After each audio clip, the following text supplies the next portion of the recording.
Howdy, y'all. Banjo Ben here. Bum-bo-da-dum. Look, we got to do that in the key of D. Bum-ba-da-dum. Today is a D major scale study on the mandolin. I'm excited about these scale studies because they help us learn where to put our fingers whenever we're going to play songs in various keys. And I have a fun way of helping you learn that because a lot of times when people hear scale studies, theory, they just want to tune it out. But my job as a teacher is to make these scale studies fun and to help you remember them so that it becomes second nature.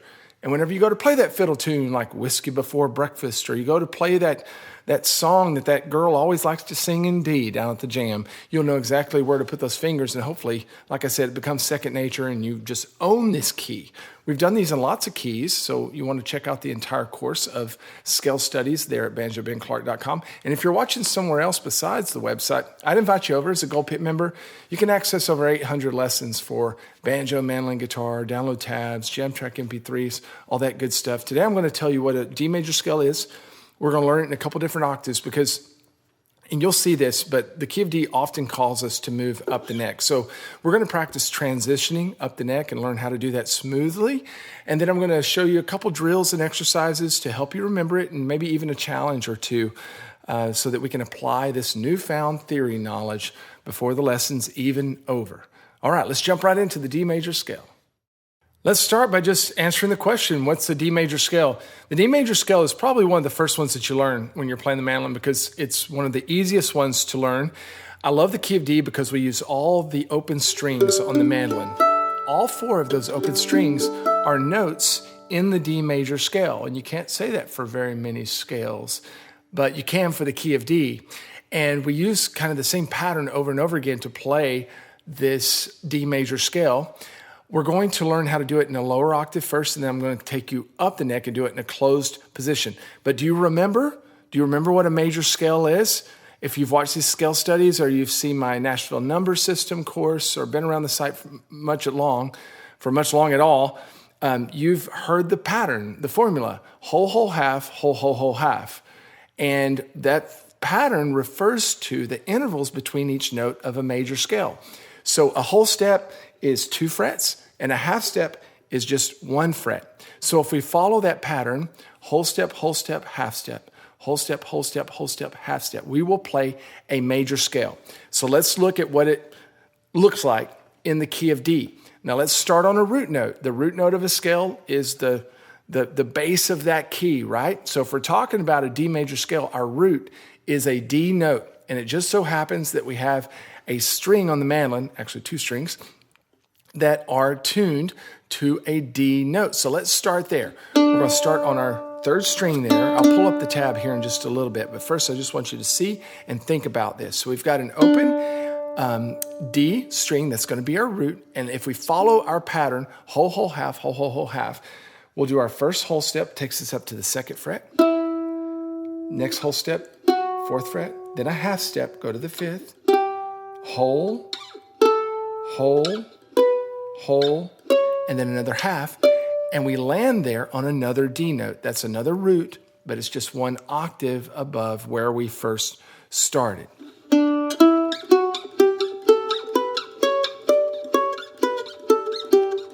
And if you don't know how to do that, just playing up and down the major scale pattern, I invite you to pause this video and just practice doing it just on 1 string like that. You can use various fingers if you want, but it won't take you long to figure out that it's not very efficient to play scales on 1 string only. That's what a piano is able to do, right? Because it has 88 notes, or if you want to think about 88 different frets on its keyboard. We've got multiple strings. We've got a bunch of little keyboards stacked here. So we're going to use the other strings. And whenever we're playing up that D major scale pattern, when we get to the 5th tone of the scale, 1, 2, 3, 4, 5, that's the same note as the next open string, the A string. Then we continue our pattern on, whole, whole, half. So when we put that all together and we use those 2 strings and we use other fingers than just our index, it looks like this.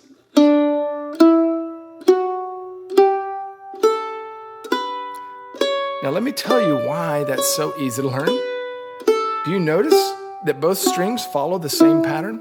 We have open, 2, 4, 5. And then we go to the next string, open, 2, 4, 5. Now we can't go to the next string and do open, 2, 4, 5. We have to start changing it And we'll learn why that's the case later on. But for a 1 octave, what we'll call an open D major scale, it's quite easy to play. We can go ahead and throw the tab up there now, starting on that 3rd string.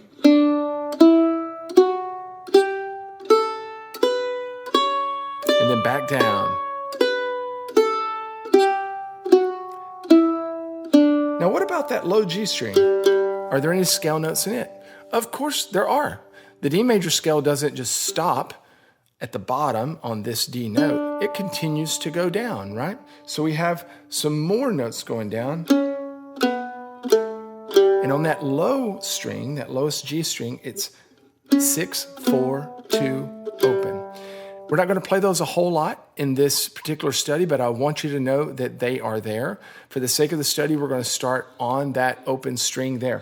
So since we're skipping that lowest string for our purposes right now, it's not that we don't play that lowest string in the key of D, because boy, do we ever. But because the D root is already located up the mandolin neck a little bit, that means that we can't play very high on the D major scale until we need to jump up the neck, right? So if I keep going on the D major scale, to get up to the next D, I have to keep going up to there. So we're going to often do that when we're playing songs in the key of D. So it's important for us to know how to shift up the neck, and we'll get there in just a bit. But before we do that, let's just practice playing what I call a closed major scale. We learn this in all the different scale studies, and we're going to play a higher octave D scale. So instead of starting on this D note, we're going to start on that next D note that we found, the 5th fret of the A string. But instead of playing that with our ring, let's scoot up, what we'd call 3rd position if we were playing fiddle. And let's start there with our index finger. And I want you to imagine that this D note is this open string down here. And what our finger is doing by playing right here is it's doing the same thing that this nut is doing down here. So just imagine your finger looking like a little white nut there playing on the 5th fret. So now what we're going to do is we're going to play the exact same pattern. But this time we have to play the open strings with our index finger. So if that's the new open string, what do? We still go 2, 4, 5, and then we move up 2, 4, 5. So now we have to use our pinky, right? But do you see the parallel there? So we start here. We can pull that tab up, start measure 5. Then move up a string. And back down. If you've never used your pinky and ring together, it takes a little bit of practice, but I want you to watch. See how it's the same pattern on both strings? If I came back down here and played that open scale and just used my last 3 fingers, it would look the same.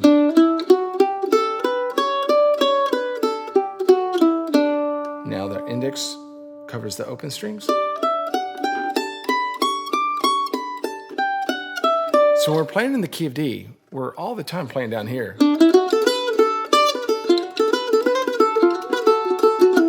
But we often slide up to here as our new home base.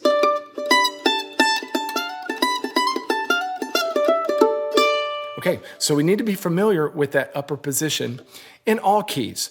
But it just seems to me that I very, very often and quickly go up an octave when I'm playing in the key of D. All right, so let's practice this now, incorporating both of these octaves, but we have to figure out how to shift between one octave to the next, right? Because if we play up the scale and then we want to start over, now we've got to shift up really fast. What we can do is we can actually use the open string here as a pivot point. Right? So whenever we play this open E string as we continue up the 2nd octave, we can then shift our hand up to get in that 2nd position that we learned. Because remember, if we do it without shifting, we can only get up to right there before we have to move up. We can't make it up to the D without sliding. So I want to pivot a little bit earlier so that we can have it under our fingers. So let's look at the tab there for how to do that. We're playing, now I notice 8th notes there on the tab, sorry, measure 9. Don't let those confuse you. It's just a little bit more busy looking, but you've seen all this before. Okay, so that measure 9, that's just the 1 octave D major scale that we've already learned. Then in measure 10, we're going to play an open E string, and then I want us to shift up to that 3rd position I told you about, except this time we don't have to put our index finger down because we've already played that note, and we've already played this note. We can pick up by playing the 9th fret with our ring finger, and then continue our pattern. We'll reach the top of that pattern there in measure 10, and then come back down. And then instead of playing this note, that's the same as our open E string. So we're going to play open instead, and that'll give us a chance to shift back down and pick up our lower octave scale. Pretty fun, huh? It is once you get the hang of it. I know you can. I'm going to play it very slowly again. You want to play along?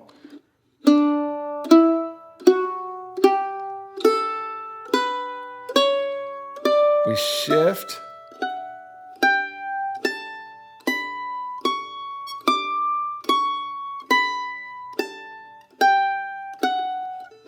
Shift.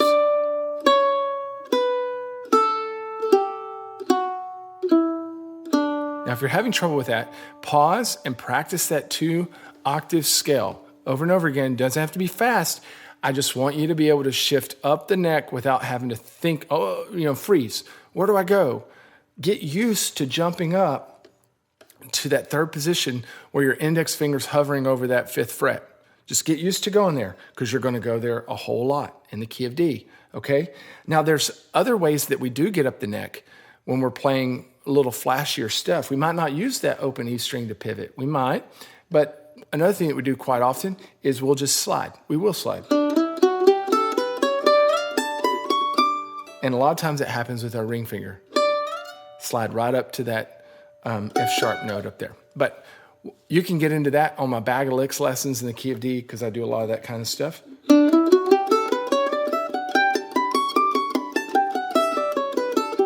Okay, you don't have to be able to do it that fast, but I want you to be able to do it without having just a brain fart. You need to be able to just roll right through it at whatever tempo that you're playing it.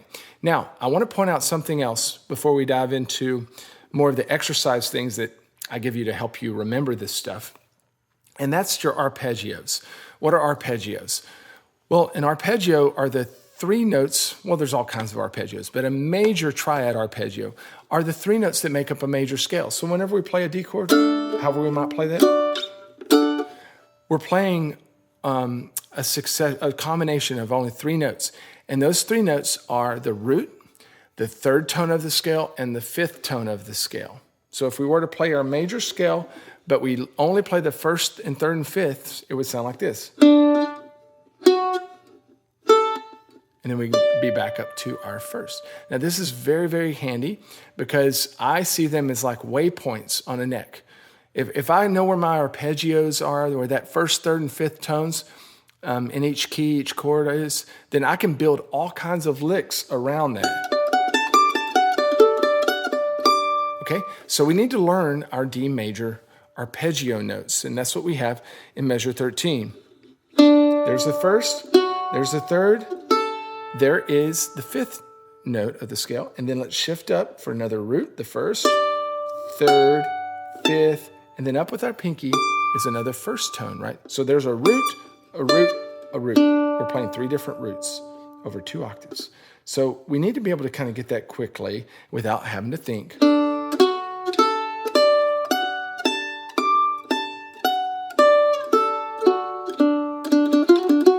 So many bluegrass licks are built around those arpeggios. A lot of times you slide into them from one step beneath or slide down to them, but you hear stuff like that. Those are just arpeggio notes, and they're so key to the key that they're used to build a lot of licks. So it's just good to...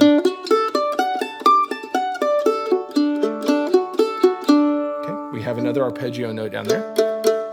$5 if you can name which note of the scale that is. It's an A note. 1, 2, 3, 4, 5. It's the 5th note of the scale.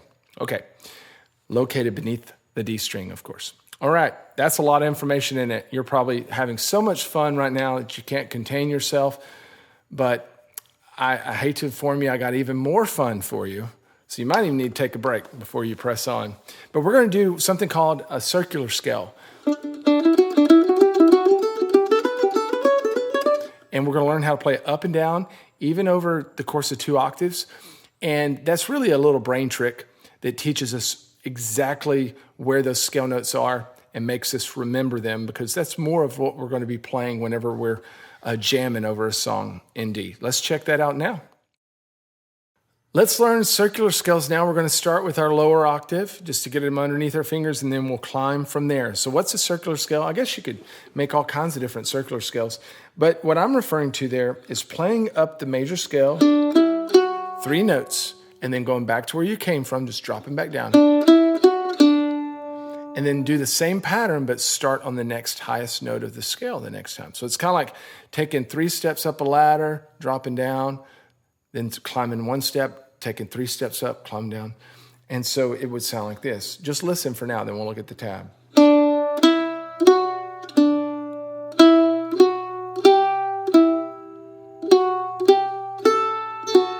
You hear the pattern?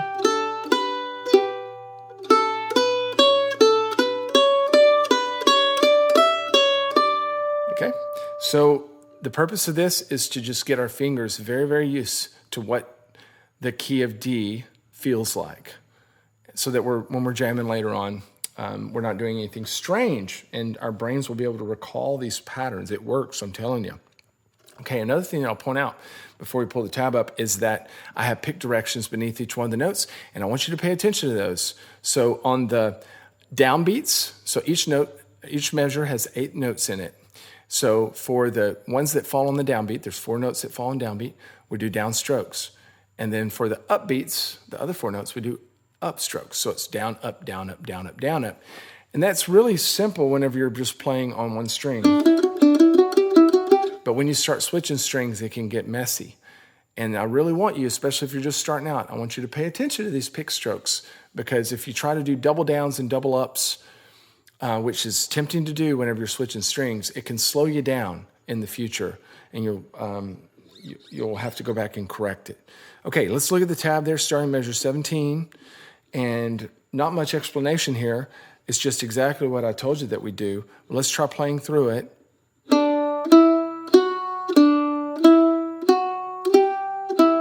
Measure 18, we're switching to the A string right here.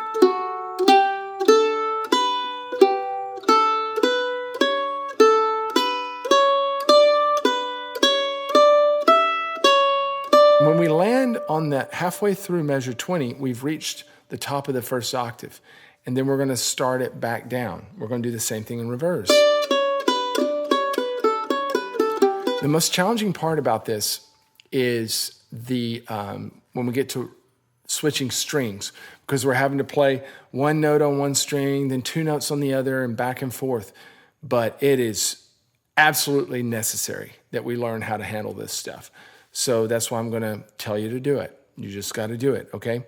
And I would also encourage you to get off the tab as soon as possible. Once you know your D major scale,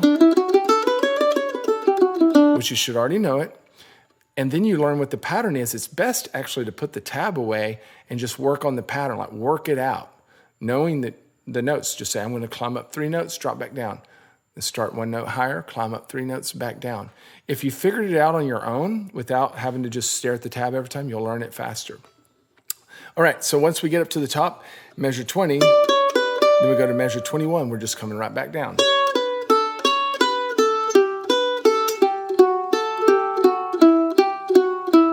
And you could keep it going and come down beneath that D string, and that would be totally fine. Okay, so you might want to just pause now and practice that 1 octave D major circular scale. And once you get that smooth, it doesn't have to be fast, but once you get it to where you don't have to really think about it anymore, that's how you know that you know the key of D. You know this scale. Then we could stretch into a 2 octave scale, which is more complex, right? Because we have some more shifting to do. So nothing's changing starting to measure 25, because we're just going to start out low.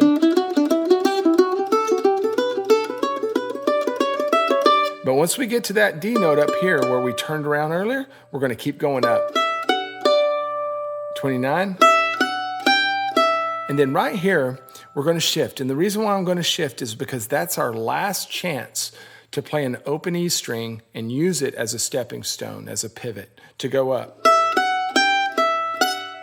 So my next move will be that 9th fret with my ring finger. You might just want to practice that.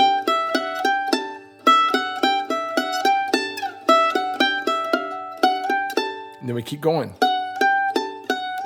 Oh, this is a pinky workout. And then once we reach the top and look at measure 31, then we're going to start back down. Next line. That's the first time we get to an E string, an E note. So I'm going to play my open E and use that to pivot.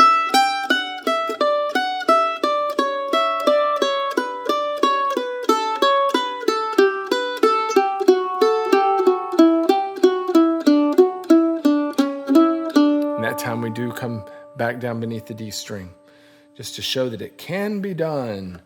You want to try playing through the 2-octave circular scale together? Remember, you can slow down this video if you click on the little gear icon, but why don't you try doing it with me? And if even if you get behind, just keep trying to catch up, watch the tab, and even better yet, memorize the pattern. Ready, go.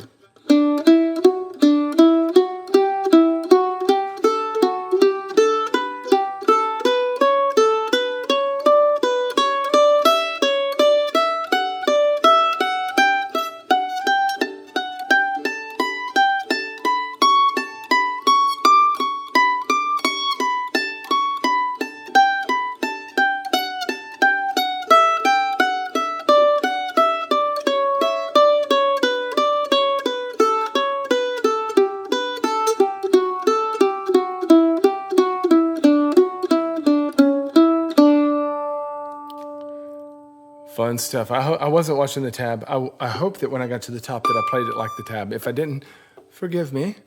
And you can play it like the tab. All right. Okay. On our next little video lesson here, what are we going to do?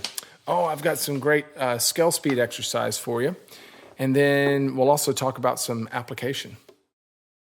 If you've watched my other scale studies, you're familiar with this exercise. I call it a scale speed exercise.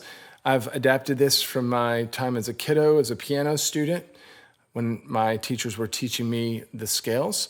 And we would practice multiple octaves. And the game was to set a metronome to a slower speed, especially at first, and you play up the first octave and back down with each note being a quarter note. So each note on the click. Boom, boom, boom, boom.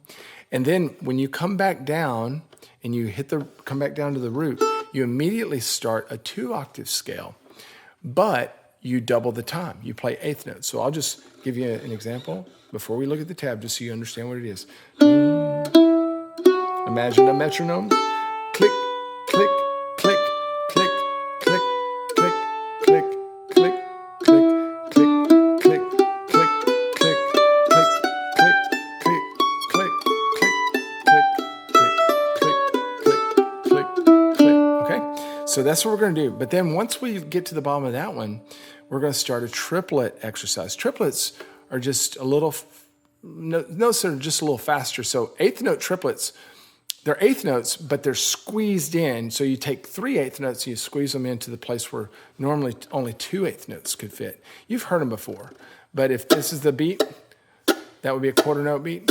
And then 8th notes, pop, pop, pop, pop, pop, pop, pop. Then triplets, 8th note triplets, triplet, triplet, triplet, triplet. Okay? And when we get there, we'll still play up the scale, but we're going to have to move a little quicker. All right, so let's go ahead and look at the tab so you see what I'm talking about. Starting in measure 41, we're just going right up the 1-octave scale, and we're doing quarter notes. As soon as we hit the bottom there in 44, we're going to start a 2-octave scale. Next line. Already learned all this. And then when we land on that D string in measure 48, we start these triplets. Now, we need to keep our alternate pick strokes going. So it's going to be a down, up, down, up, down, up, down, up, down, up, down, up. and it's going to happen a little faster. I'll just play through that. It sounds like this.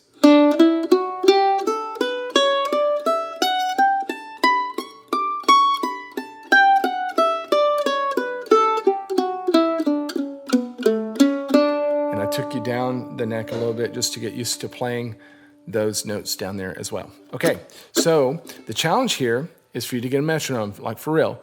And what you'd want to do is you'd want to set it at a tempo to where your triplets, that is 3 notes per beat, per click, that you can get those played, okay? And then we're just going to try to grow that over time. But let's try it just together. We'll just do an imaginary tempo. If you need to slow it down, you can do that in the video. But I just want you to hear the timing of all 3 note values played back to back. 1, 2, ready, go.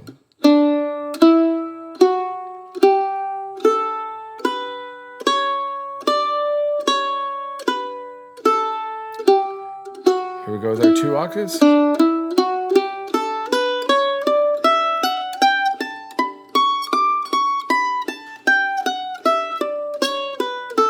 Triplets.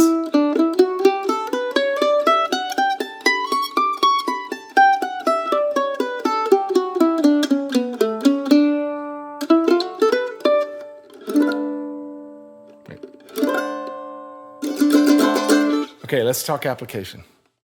There's no tab for this one. We're just going to talk some application. A couple things that you should know by now, and that's how to play an open D major scale. You should know where the roots are, and you should then, if you know where the roots are, and because you know how to play a major scale, you should be able to find any of those notes in the scale and be able to think about them, even if it takes you a little while, be able to think about finding them without even having to play through the scale. So for instance, if I told you to play the 4th note in a D major scale, could you find that, the 4th tone? Yeah, but at first you might need to play the scale. 2, 3, 4. Oh, there it is, or right here. 1, 2, 3, 4. Remember that these notes up here are found here, too. Okay. The 6th note in a D major scale. 1, 2, 3, 4, 5, 6. Right there. Right there. Also down here for some extra credit. Okay. So whenever we're playing songs in the key of D, most songs, most of the song's melodies will be notes in the D major scale. There's some that stray outside of that. And, you know, the bluesier they are, the more that they will. But most songs are going to be in there, especially our old folk and bluegrass songs, okay? So what this means is if we know our D major scale and we can kind of begin to get quicker at hearing those notes and jump into them at will, then we can begin playing melodies to songs without tab, just listening, okay? For instance, why don't you try playing along with me? How about Twinkle, Twinkle, Little Star? We did this in some other scale studies. How about Twinkle, Twinkle, Little Star in the key of D? Can you figure it out? Well, if you know what the starting note is, and I'll give you a hint, the starting note is a root note. So what you ought to be able to do is fish around with that D major scale, singing it to yourself, twinkle, twinkle, and go till you find that note, okay? So why don't you just pause this video for a moment and try to figure out Twinkle, Twinkle, Little Star, and then we'll play it together. Ready, pause. Okay, I can't hold my breath any longer. Let's try it. Ready, go.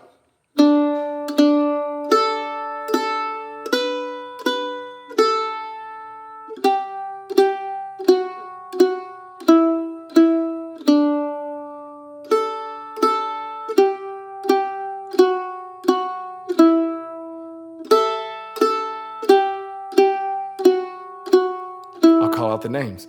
Root, 5, 5, 6, 6, 5, 4, 4, 3, 3, 2, 2, root.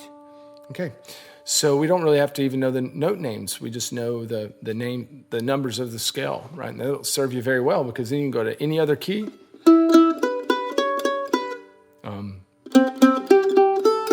And you can play that same melody in whatever key that you want to because you know the major scales now.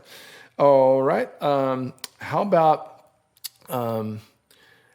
Amazing Grace? It's another common example that I give, but it's just such a melody that everybody knows.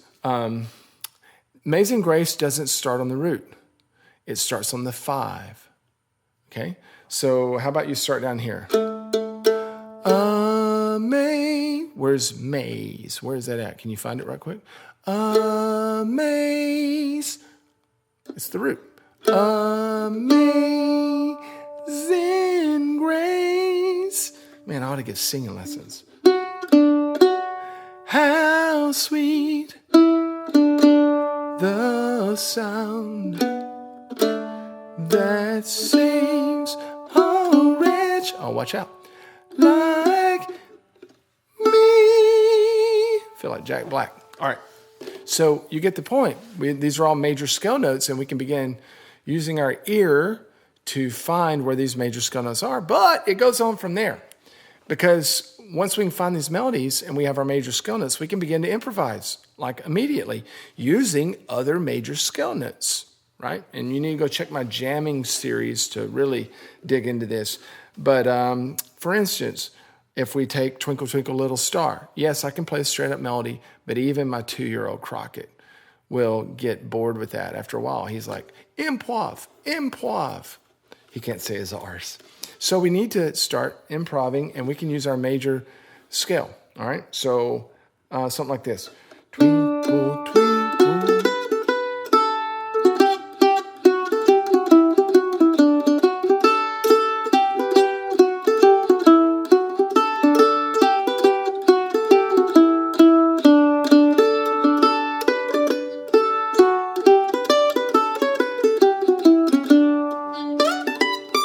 Okay, so those are all just D major scale notes. I'm keeping the melody in mind, and I'm just playing around with the scale.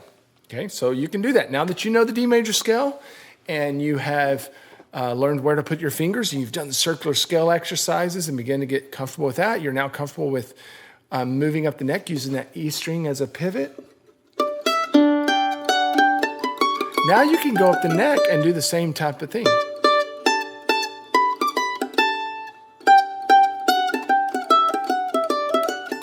Okay, so that's a great challenge too. So take this knowledge and don't just hide it under a bushel.